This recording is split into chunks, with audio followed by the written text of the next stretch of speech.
आज मैं फूल की आत्मकथा सुनाने जा रही हूँ। मेरा नाम फूल है।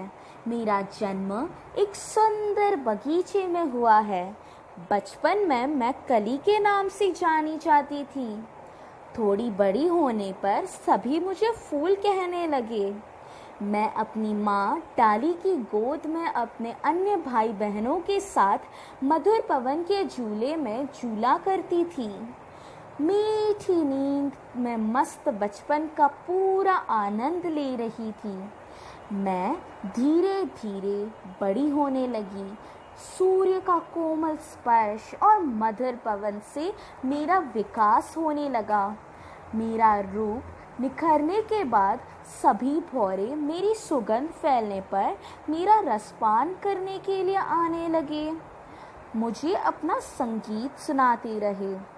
तितलियाँ मुझ पर मंडराने लगीं। सभी मुझ पर मोहित थे। मैं सुख और आनंद का अनुभव कर रही थी।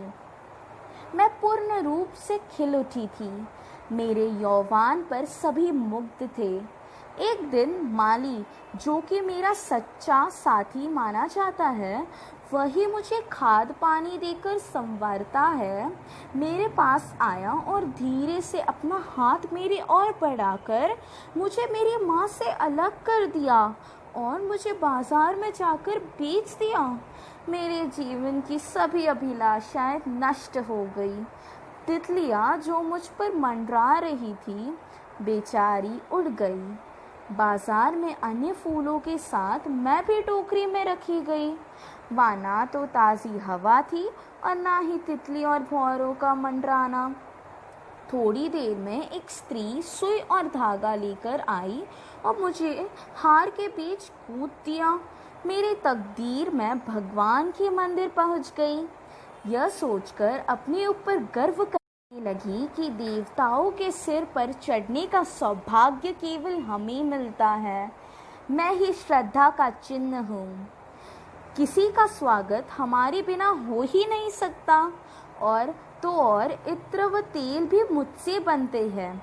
गुलकंद जैसा स्वादिष्ट पदार्थ हमसे ही बनता है।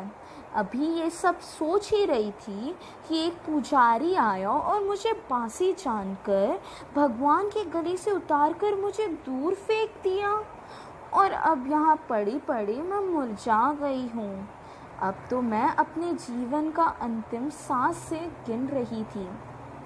मैं यही सोचती हूँ कि कब मेरे इस जीवन का अंत हो और फिर से पुनः जन्म लेकर बगीचे में अपनी माँ की गोद में पहुँच जाऊँ।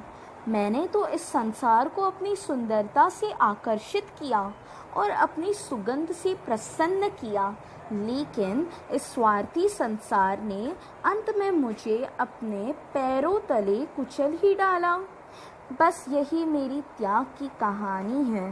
धन्यवाद।